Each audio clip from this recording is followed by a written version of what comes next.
ಸುಹಾಸಿನಿಗೆ ಮತ್ತೊಮ್ಮೆ ಸ್ವಾಗತ ವೀಕ್ಷಕರೇ. ಬ್ರೈನ್ ಟ್ಯೂಮರ್ ಬಗ್ಗೆ ಇವತ್ತು ಮುಖ್ಯವಾಗಿ ನಾವು ಗಮನ ಹರಿಸ್ತಾ ಇದ್ದೀವಿ. ನಿಜವಾಗಿಯೂ ಈ ಬ್ರೈನ್ ಟ್ಯೂಮರ್ ಬಂತು ಅಂದರೆ 2 ವರ್ಷಕ್ಕಿಂತ ಹೆಚ್ಚಿಗೆ ಯಾರು ಬದುಕೋದಕ್ಕೆ ಸಾಧ್ಯ ಇಲ್ಲ ಅಂತ ಹೇಳ್ತಾರೆ. ಕೆಲವರಂತೂ ಆಪರೇಷನ್ ಆಗ್ತಾ ಇದ್ದ ಹಾಗೆ ಸಾಕಷ್ಟು ಸೈಡ್ ಎಫೆಕ್ಟ್ಗಳಿಂದ ಬಳಲ್ತಾರೆ. ನಾನು ಆಗಲೇ ಹೇಳಿದ ಹಾಗೆ 30% ಜನ ಬ್ರೈನ್ ಟ್ಯೂಮರ್ ಬಂದಿರೋರು ಚಿಕಿತ್ಸೆ ಪಡ್ಕೊಳ್ಳದೆ ನಾವು ಹಾಗೆ ಸಾಯೋದಕ್ಕೆ ಇಷ್ಟಪಡ್ತೀವಿ. ಚಿಕಿತ್ಸೆ ನರಕ ಯಾತನೆ, ಅದರಲ್ಲಿ ಬದುಕೋದಕ್ಕೆ ಸಾಧ್ಯ ಇಲ್ಲ ಅಂತ ಹೇಳ್ತಾರೆ.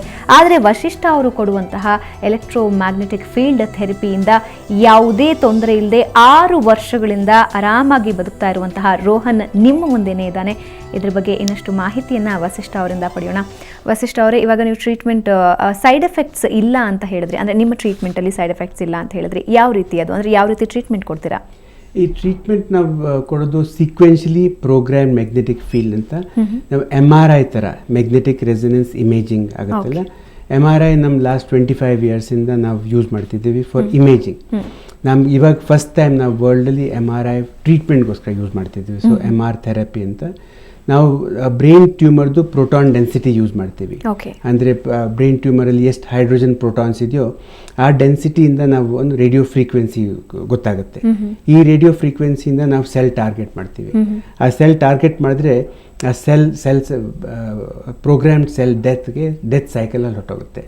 ಸೊ ಓನ್ಲಿ ಬ್ಯಾಡ್ ಸೆಲ್ ಅಂದರೆ ಕ್ಯಾನ್ಸರ್ ಸೆಲ್ಗೆ ಎಫೆಕ್ಟ್ ಆಗುತ್ತೆ.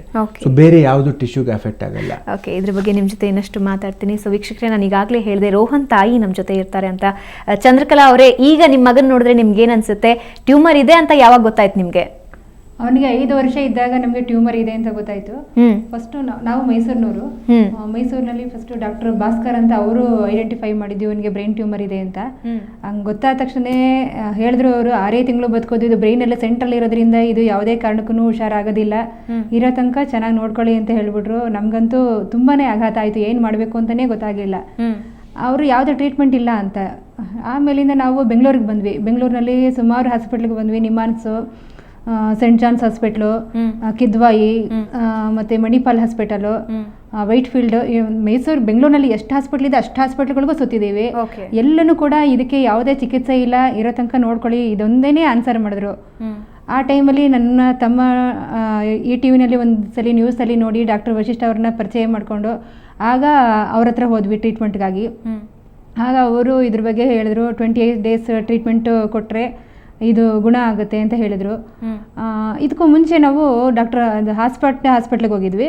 ಅಲ್ಲಿ ಇವನಿಗೆ ಬ್ರೈನಲ್ಲಿ ಫಸ್ಟ್ 3.5 ಸೆಂಟಿಮೀಟರ್ ಟ್ಯೂಮರ್ ಇತ್ತು. ಆ ಟ್ಯೂಮರ್ ಇದ್ದಾಗ ಸಿಸ್ಟ್ ಕೂಡ ಒಂದು 5 ಸೆಂಟಿಮೀಟರ್ ಸಿಸ್ಟ್ ಜೊತೆಲಿತ್ತು. ಹಂಗಾಗಿ ತುಂಬ ತಲೆನೋವು ಬರ್ತಾ ಇತ್ತು ಇವನಿಗೆ. ಆ ತಲೆನೋವು ಬಂದಾಗ ತಕ್ಷಣನೇ ಒಂದು ಪ್ರೆಷರ್ ಕಡಿಮೆ ಮಾಡೋದಕ್ಕೋಸ್ಕರ ಹಾಸ್ಪಿಟ್ಲಲ್ಲಿ ಒಂದು ಆಪರೇಷನ್ ಮಾಡಿ ಶಂಟ್ ಹಾಕಿದ್ರು. ಆ ಶಂಟ್ ಹಾಕಿದ್ರು, ಆವಾಗ ಸ್ವಲ್ಪ ಪ್ರೆಷರ್ ಮಾತ್ರ ಕಡಿಮೆ ಆಯಿತು. ಅಂದರೆ ಟ್ಯೂಮರ್ಗೆ ಅಲ್ಲಿ ಯಾವುದೇ ಥರ ಟ್ರೀಟ್ಮೆಂಟ್ ಸಿಗಲಿಲ್ಲ. ಆಗ ಅಲ್ಲಿಂದ ನಾವು ಇಲ್ಲಿಗೆ ಬಂದಾಗ ಫಸ್ಟ್ ಇವನಿಗೆ ಕೈ ತುಂಬ ವೀಕ್ನೆಸ್ ಇತ್ತು, ತಲೆನೋವು ಬಂದಿತ್ತು, ಆಮೇಲೆ ಕಾಲು ವೀಕ್ನೆಸ್ ಶುರು ಆಯಿತು. ಆಮೇಲೆ ಏನು ಊಟ ಮಾಡಿದ್ರೆ ಏನು ಸೇರ್ತಾನೆ ಇರಲಿಲ್ಲ, ಕಣ್ಣು ಎರಡೆರಡು ಕಾಣಿಸ್ತಾ ಇತ್ತು.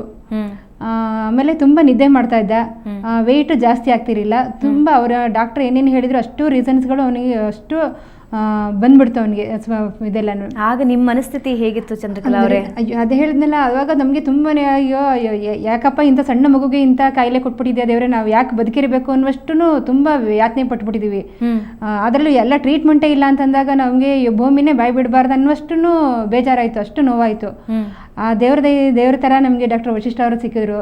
ಅವರು ಆ ಟ್ರೀಟ್ಮೆಂಟ್ ಕೊಟ್ಟ ಮೇಲೆ ಅವನಿಗೆ ಕೈ ವೀಕ್ನೆಸ್ ಇದ್ದಿದ್ದು ಸರಿ ಹೋಯಿತು. ಗ್ರ್ಯಾಜುವಲ್ ಆಗಿ ನಿಧಾನವಾಗಿ ಕಾಲು ಎಲ್ಲ ಸರಿ ಹೋಗ್ತಾ ಬಂತು, ಕಣ್ಣು ಸರಿ ಹೋಗ್ತಾ ಬಂತು. ಇವಾಗ ನಾರ್ಮಲ್ ಆಗಿ ಇದ್ದಾನೆ. ಆಗ ಆ ಪರಿಸ್ಥಿತಿಯಲ್ಲಿ ನೀವು ನೋಡಿದ ಮಗನ್ನ ಇವಾಗ ನೋಡ್ತಾ ಇರೋದಕ್ಕೂ ಎಷ್ಟು ಖುಷಿ ಆಗುತ್ತೆ ಚಂದ್ರಕಲಾ ಅವ್ರೆ? ಏನು ಅನ್ಸುತ್ತೆ ಈಗ?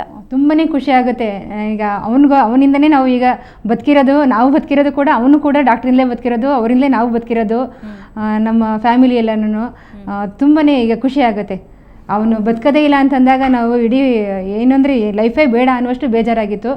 ಇವಾಗ ಅವನು ಇರೋದ್ರಿಂದ ನಮಗೊಂದು ಸಂತೋಷ ಆಗಿದೆ. ಡಾಕ್ಟ್ರಿಗೆ ತುಂಬ ಥ್ಯಾಂಕ್ಸ್ ಹೇಳ್ತೀವಿ ಈ ಸಮಯದಲ್ಲಿ.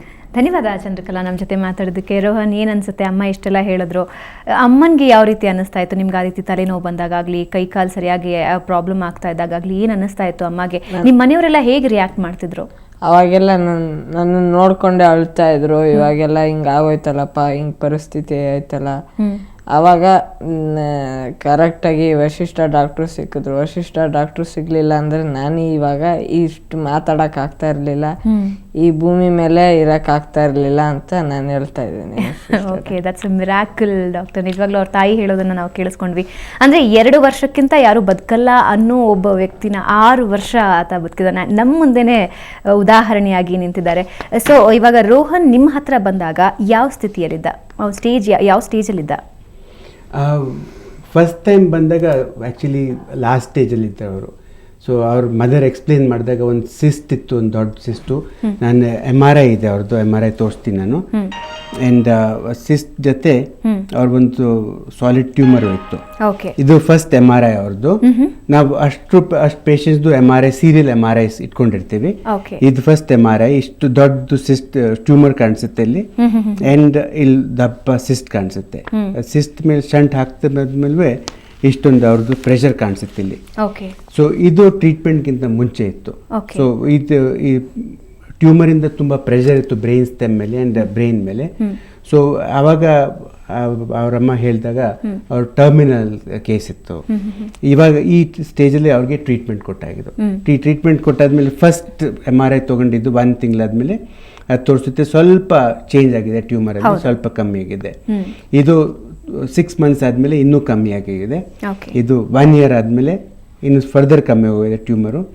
ಇದು 3 ಇಯರ್ಸ್ ಆದಮೇಲೆ ಆ್ಯಂಡ್ ಇದು 6 ಇಯರ್ಸ್ ಆದಮೇಲೆ ಇಲ್ಲಿ ಟ್ಯೂಮರ್ ಹೊಟ್ಟೋಗಿದೆ, ಏನು ಟ್ಯೂಮರ್ ಉಳಿದಿಲ್ಲ.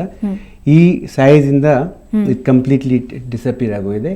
ಇವಾಗ ಫ್ರಮ್ ಬೀಯಿಂಗ್ ಇಲ್ಲಿ ರೈಟ್ ಸೈಡ್ ಹ್ಯಾಂಡ್ ಪ್ಯಾರಲೈಸ್ ಆಗೋಯಿತ್ತು, 2 ಕಾಣಿಸ್ತಾ ಇತ್ತು, ಆ್ಯಂಡ್ ಲೆಗ್ ಮೇಲೆ ವೀಕ್ನೆಸ್ ಆಗಿತ್ತು, ಆ್ಯಂಡ್ ಹೆಡ್ ಏಕ್ ವಾಮಿಟಿಂಗ್ ಇತ್ತು. ಆ್ಯಂಡ್ ಇಲ್ಲಿಂದ ಇಲ್ಲಿ ಬಂದಿದ್ದಾರೆ ಟೋಟ್ಲಿ ನಾರ್ಮಲ್ ಚೈಲ್ಡ್. ವಾಪಸ್ ಸ್ಕೂಲ್ಗೆ ಹೋಗ್ತಿದ್ದಾನೆ, ಏನು ಅವನಿಗೆ ಕೆಲಸ ಏನು ಪ್ರಾಬ್ಲಮ್ ಇಲ್ಲ.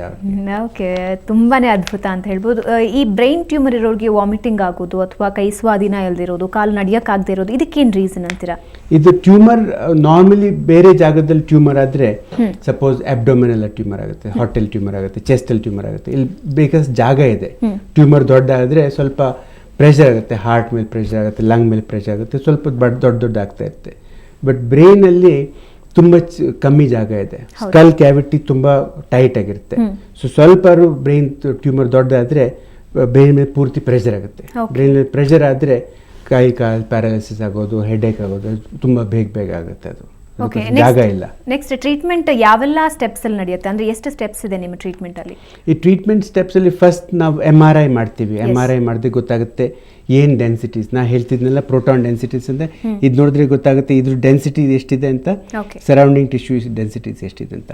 ಸೊ ಈ ಪ್ರೋಗ್ರಾಮ್ ಮಾಡೋದ್ರಲ್ಲಿ ಈ ಬೀಮ್ಸ್ ನಾವು ಫೋಕಸ್ ಮಾಡ್ತೀವಿ, ಇದು ಸರೌಂಡಿಂಗ್ ಟಿಶ್ಯೂಸಿಂದ ಈ ಟ್ಯೂಮರ್ಗೆ ಸೆಂಟ್ರಲ್ ಹಿಟ್ ಆಗುತ್ತೆ ಅಂತ. ಅದು ಸೆಂಟ್ರಲ್ ಹಿಟ್ ಆದಮೇಲೆ ಟ್ಯೂಮರ್ ಡಿಸ್ಟ್ರಾಯ್ ಆಗುತ್ತೆ ಅದರಿಂದ. So first proton density sequence ಮಾಡಿದಾದ್ಮೇಲೆ MRI ಮಾಡಿದಾದ್ಮೇಲೆ ಅದಾದಮೇಲೆ ನಾವು ಮಾರ್ಕಿಂಗ್ ಮಾಡ್ತೀವಿ. ಮಾರ್ಕಿಂಗ್ ಮಾಡಿದಾದ್ಮೇಲೆ ಅಲ್ಲಿ ಲೇಸರಿಂದ ಫೋಕಸ್ ಆಗುತ್ತೆ. ಫೋಕಸ್ ಮಾಡಿದಾದ್ಮೇಲೆ ಈ ಸೀಕ್ವೆನ್ಸ್ ನಾವು ಕಂಪ್ಯೂಟರಿಂದ ಸೀಕ್ವೆನ್ಸ್ ಪ್ರೋಗ್ರಾಮ್ ಮಾಡ್ತೀವಿ. ಆ್ಯಂಡ್ 28 ಡೇಸ್ ನಾವು ಪ್ಲ್ಯಾನ್ ಮಾಡ್ತೀವಿ. ಸೊ ದ ಪೇಷಂಟ್ ಗ್ಯಾಂಟಿಲಿ ಮಲ್ಕೊಂಡಾದ್ಮೇಲೆ 28 ಡೇಸ್ ಪ್ರೋಗ್ರಾಮ್ ನಡೆಯುತ್ತೆ. ಆ್ಯಂಡ್ 28 ಡೇಸ್ ಮೇಲೆ ಪೇಷಂಟ್ ಸರಿ ಹೋಗ್ತಾನೆ. ಎಕ್ಸಲೆಂಟ್. ನಿಮ್ಮ ಜೊತೆ ಇನ್ನಷ್ಟು ಮಾತಾಡ್ತೀನಿ. ಸೊ ವೀಕ್ಷಕರೇ, ನೋಡಿದ್ರಲ್ಲ, 2 ವರ್ಷಕ್ಕಿಂತ ಹೆಚ್ಚಿಗೆ ಯಾರು ಬ್ರೈನ್ ಟ್ಯೂಮರ್ ಇರೋರು ಬದುಕೋದಿಲ್ಲ. ಚಂದ್ರಕಲಾ ಅವ್ರು ಮಾತಾಡಿದ್ದನ್ನು ನೋಡಿದ್ರಿ, ರೋಹನ್ ಮಾತಾಡಿದ್ದನ್ನು ನೋಡಿದ್ರಿ. ಒಂದು ಅಚ್ಚರಿ ಅಂತಾನೆ ಹೇಳ್ಬಹುದು. ಬ್ರೈನ್ ಟ್ಯೂಮರ್ ಇಂದ ಆಚೆ ಬಂದು 6 ವರ್ಷಗಳು ರೋಹನ್ ಆರೋಗ್ಯವಂತವಾಗಿ ಬದುಕ್ತಾ ಇದ್ದಾನೆ. ಇದ್ರ ಬಗ್ಗೆ ಇನ್ನಷ್ಟು ಮಾಹಿತಿ ಇದೆ. ಅದಕ್ಕೂ ಮುಂಚೆ ಒಂದು ಸಣ್ಣ ವಿರಾಮ.